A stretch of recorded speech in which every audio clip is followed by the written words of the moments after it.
Hello అండి అందరికీ ఈరోజు మా ఇంట్లో స్పెషల్ ఏంటంటే టిఫిన్ కింద అయితే గోధుమ పిండి అట్టు వేశాను.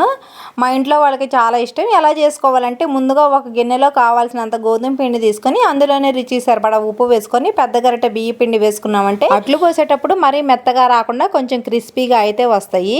ఈ పిండిలో కొంచెం కొంచెం నీళ్లు పోసుకుంటూ ఉండలేం లేకుండా కలుపుకున్న ఈ పిండిని 10 నిమిషాలు పక్కన పెట్టారంటే పిండి కొంచెం నానిపోతుంది. ఈ లోపలైతే నేను ములక్కాయ టమోటా కూర అయితే పొయ్యి మీద వేసాను. తర్వాత అట్లు పోసుకొని అట్లయితే తినేసాము. ఈ అట్లలో ఎక్కువ శాతం మట్టికి రోడ్డు పచ్చడి అయితేనే బాగుంటుంది, పల్లి పచ్చడి కన్నా కూడా.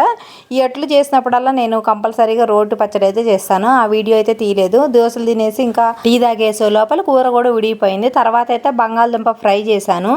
మా ఇంట్లో ఎక్కువ శాతం వాటికి వారానికి 2 రోజులు కానీ 3 రోజులు కానీ బంగాళదుంప ఫ్రై అయితే ఉంటుంది. నాకు కానీ పిల్లలకు కానీ ఇష్టం ఈ కూర అంటే. బంగాళదుంప కూర తింటే షుగర్ వస్తుంది అని అంటున్నారు. అది నిజమో కాదో తెలియట్లేదు. మీకు ఏమైనా తెలిస్తే కామెంట్లో చెప్పండి. వీడియో నచ్చితే లైక్ చేయండి. బాయ్.